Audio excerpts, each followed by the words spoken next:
तांबे बारोगण जिल्हा परिषद निवडणुकीसाठी उभे राहिलेले माई लांडे यांना मी कमिटी तर्फे विनंती करतो की आपण स्टेजवर येऊन बसावं. हॅलो. आज या ठिकाणी भूनाम सप्तावाचं हे रौप्य महोत्सवी वर्ष होतं आणि रौप्य वर्षी महोत्सवाच्या निमित्तानं या कमिटीनं आणि भोजनेवाडी आणि ग्रामस्थांनी तसेच पुणेकर मंडळी जे असतील वाडीतील त्या अध्यक्ष देवरामजी लांडे हे सुद्धा या ठिकाणी उपस्थित झालेले आहे. त्यांचं या कमिटीच्या वतीनं यथोचित सत्कार होतोय.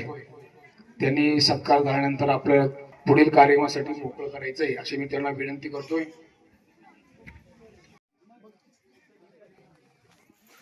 आपल्या विठ्ठल रुक्मिणी मंदिराच्या जीर्णाची देणगी दिलेले तसेच रोख दिलेले बरं का, आश्वासन नाही. आणि हा हे त्याने रोख दिलेले माझ्याकडेच. मी यात्रा कमिटी आपला सत्ता कमिटीचे अध्यक्ष गंगारामजी भोजने यांच्याकडे ते सुपूर्द करतोय. त्यांना पावती देण्याची व्यवस्था करा. मीच देतो, माझ्या ताब्यात येते पावती.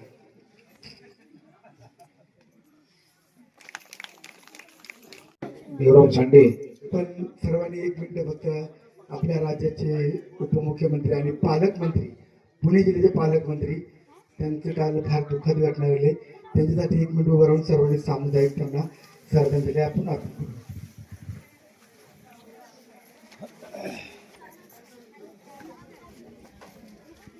ओम शांती, ओम शांती. अखंड हरिनाम सप्ताह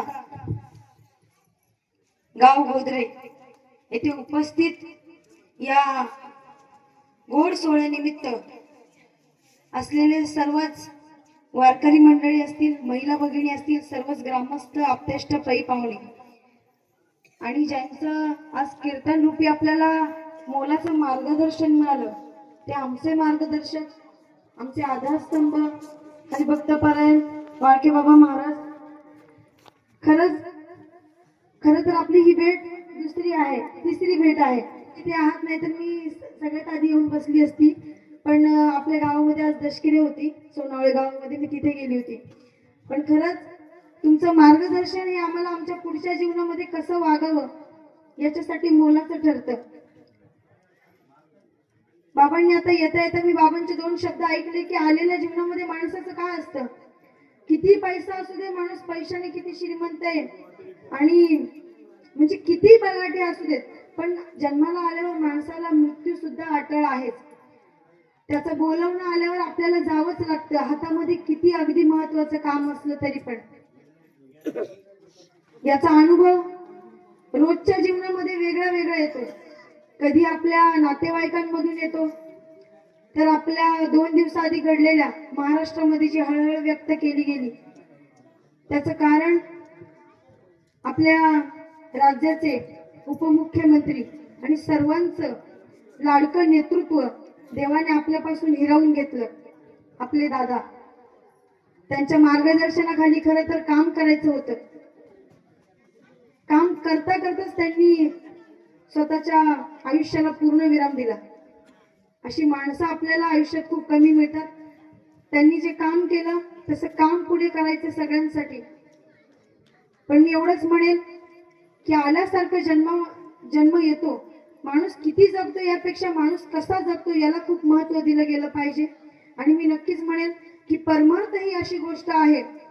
आता बाबांनी मगाशी सांगितलं की माणूस संपून जातो, पण माझ्या मते वैयक्तिक माझं मत असं आहे बाबा की माणसाने किती जरी आयुष्य जगलं पण माणूस कधी संपतो, माणूस तेव्हा संपतो जेव्हा त्याचे वाईट विचार त्याला घेराव घालतात. मनावरचा ताबा सुटला, बुद्धिभ्रष्ट झाली की माणूस तिथेच संपून जातो, माणूस की तिथेच हरवून जाते. आपण आपल्या आयुष्यामध्ये माणसं जोपासली पाहिजेत, माणसं जपली पाहिजेत, ही शिकवण आम्हाला तुम्हा सर्वांकडनं मिळते आणि ती जपण्याचा प्रयत्न आहे. त्या पांडुरंगाचरणी मी एवढंच प्रार्थना करेन की करवून आम्ही जरी करणारे असलो तरी करवून घेणारा तू आहेस आणि तुझ्या साक्षीने सगळं चालतं इथे, तुझ्या इच्छेशिवाय पान सुद्धा हलत नाही.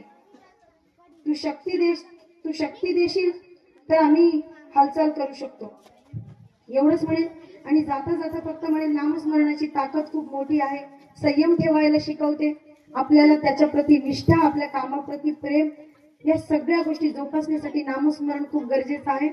जाता जाता फक्त मी एकच गोष्ट सांगेन, हरी मुखे म्हणा,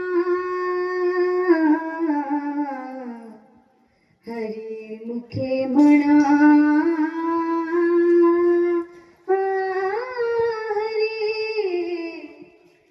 हरी मुखे म्हणा,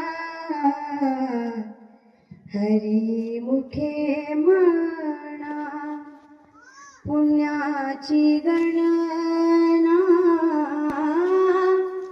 कोण करी, पुण्याची गणना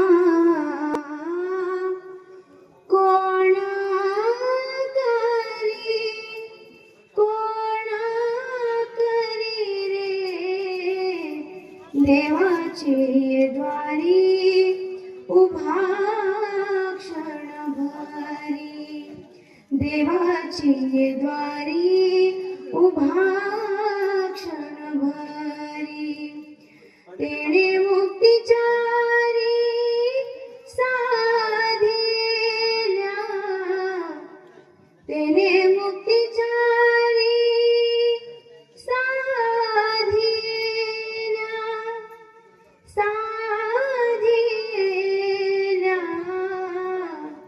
देवाची द्वारी उभा क्षणभरी, देवाची द्वारी उभा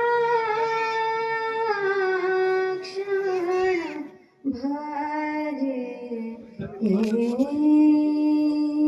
रामकृष्ण.